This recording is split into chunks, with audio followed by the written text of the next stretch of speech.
बता दें, राम मंदिर की प्राण प्रतिष्ठा को लेकर इंद्रेश कुमार, जो कि आरएसएस के नेता हैं, उन्होंने विरोधियों को जवाब दिया और ये कहा है कि विरोध और भक्ति एक साथ नहीं चल सकते। इंद्रेश कुमार की तरफ से ये बयान सामने आया है। विरोधी जो लगातार इन्विटेशन को ठुकरा रहे हैं और कह रहे हैं कि बाद में हम वहां जाकर दर्शन करेंगे, उन विरोधियों को इंद्रेश कुमार का जवाब जरा सुनिए। मेरा ये कहना है कि विरोध की राजनीति करना ये उचित नहीं है और समर्थन की राजनीति नहीं है। समर्थन आस्था से है, विरोध से राजनीति है।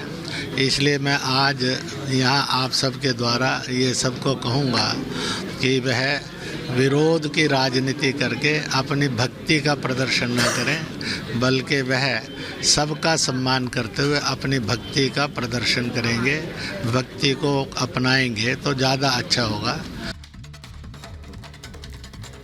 तो देखिए, 22 जनवरी को लेकर तैयारियां तेज हैं। फूलों से सजाई जा रही है अयोध्या नगरी। हजारों क्विंटल फूल लाए गए हैं अयोध्या और जबरदस्त तरीके से सजाई जा रही है। लोगों का इंतजार अब लगातार तेजी से आगे बढ़ रहा है। बेसब्री से वो इंतजार कर रहे हैं। 100 घंटे से भी कम का वक्त बचा है, तो 92 घंटे लगभग अब बचे हैं। और ऐसे में देखिए, तस्वीरें हम आपको दिखा रहे हैं, कितने हजार क्विंटल फूल लाए गए हैं और इनसे अयोध्या नगरी सजाई जा रही है। हर कोई बेताब है, आतुर है प्रभु श्री राम को देखने के लिए। वो प्रभु श्री राम जिनको बाल स्वरूप में, जिनकी प्राण प्रतिष्ठा होगी 22 जनवरी को, शालिग्राम पत्थर से जिनको तराशा गया है। ऐसे में इंतजार उस पल का हो रहा है।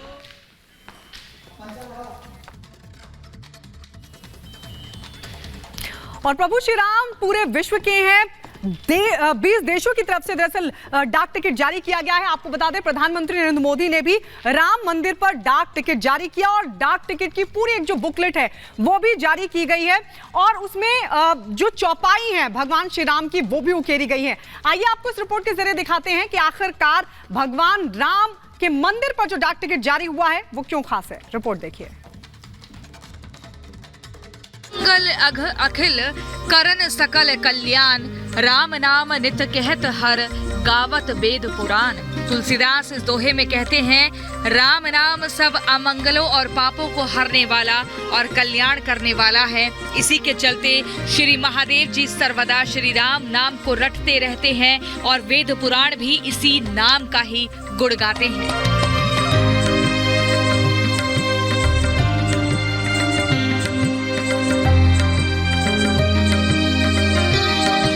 राम नाम की महिमा का महात्म्य क्या है, ये पूरा संसार जानता है। अयोध्या में 22 जनवरी को होने जा रहे प्राण प्रतिष्ठा कार्यक्रम को लेकर पूरी दुनिया में राम भक्तों में उमड़ा उत्साह इसका ज्वलंत प्रमाण है। लगभग 500 सालों तक अयोध्या, भारतवर्ष और पूरी दुनिया में फैले राम भक्तों की व्याकुलता के पीछे भी श्री राम के इसी विराट व्यक्तित्व का सार छिपा है। यही वजह है कि अब जबकि अयोध्या में राम जन्मभूमि मंदिर में रामलला के प्राण प्रतिष्ठा की तारीख करीब आ गई है, तो पूरा देश राममय हो गया है। कहीं भक्ति रस में डूबे भक्त आनंद विभोर हैं, तो कहीं अखंड कीर्तन पाठ चल रहा है। इसी कड़ी में प्रधानमंत्री मोदी ने श्री राम जन्मभूमि पर 6 डाक टिकट जारी करके इस मौके को और भी खास बना दिया है। जब आप किसी डाक टिकट को जारी करते हैं और जब कोई इसे किसी को भेजता है, तो वह सिर्फ पत्र या सामान नहीं भेजता, वो सहज रूप से इतिहास के किसी अंश को भी किसी दूसरे तक पहुंचा देता है। प्रधानमंत्री ने अयोध्या में होने जा रहे प्राण प्रतिष्ठा कार्यक्रम से ठीक पहले 6 डाक टिकट जारी करने के साथ साथ डाक टिकटों की एक खास किताब भी जारी की है, जिसमें दुनिया के तकरीबन उन देशों और वहां भगवान राम के नाम पर जारी किए गए डाक टिकटों का विवरण मौजूद है। वर्ल्ड मैप पर अगर आपको दिखाने की कोशिश करें तो राम नाम की महिमा समझने वाला ये देश है। भारत, अमेरिका, संयुक्त राष्ट्र, Australia, Indonesia, Canada, Cambodia, Thailand, Sri Lanka, Singapore, New Zealand, Nepal, Guyana, Fiji, Togo, Lao PDR, Grenada, Gibraltar, चेक रिपब्लिक, एंटीगुआ और बरमूडा। जिस नाम की महिमा से पूरी दुनिया अलौकित होती जा रही है, उस नाम का प्रभाव प्रभु श्री राम की जन्मभूमि पर क्या होगा, ये पूरी दुनिया देख रही है। और उस पर सोने पर सुहागा ये कि श्री राम जन्मभूमि पर डाक टिकट जारी करने वाले प्रधानमंत्री मोदी भी जबरदस्त राम भक्त हैं।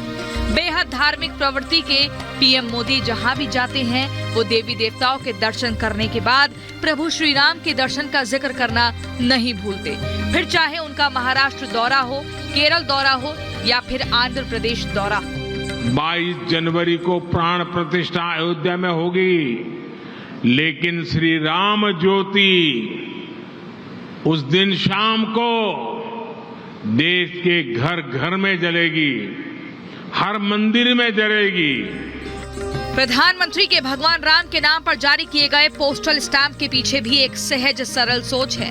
पीएम मानते हैं कि डाक टिकट सिर्फ समय की यात्रा का एक दस्तावेज मात्र नहीं, बल्कि देश के समृद्ध इतिहास और ऐतिहासिक अवसरों को अगली पीढ़ी तक पहुंचाने का एक सशक्त माध्यम है। पोस्टल स्टैंप का एक कार्य हम सभी जानते हैं।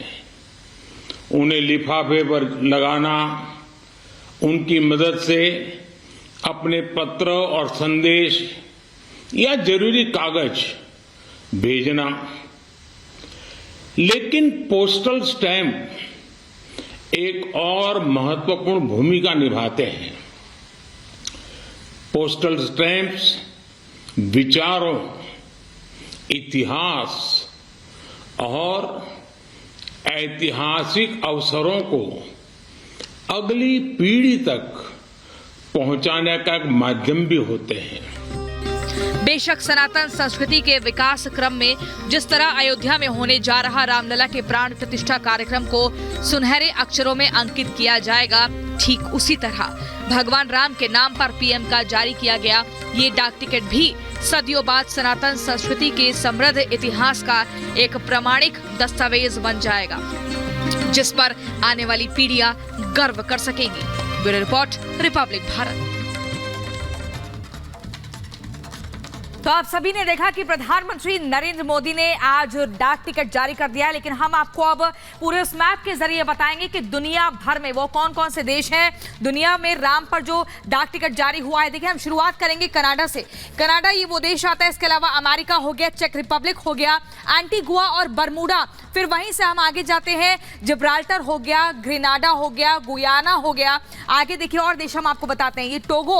और फिर भारत में तो आपने यहाँ देखी तस्वीरें, थाईलैंड, श्रीलंका, नेपाल। और इसके अलावा देखिए यहाँ पर देश आप बस गिनते जाइए, हम आपको बताते जाएंगे। लाओ, PDR, Cambodia, Singapore, Indonesia, Australia, New Zealand और हाँ फिजी, इसको भी हम नहीं भूल सकते हैं। तो ये वो देश हमने आपको बता दिए हैं। और साथ ही देखिए, प्रधानमंत्री ने भी जिक्र किया कि वो ये डाक टिकट जारी की गई है जिसको आप पीढ़ियां दर पीढ़ियां याद रखेंगी।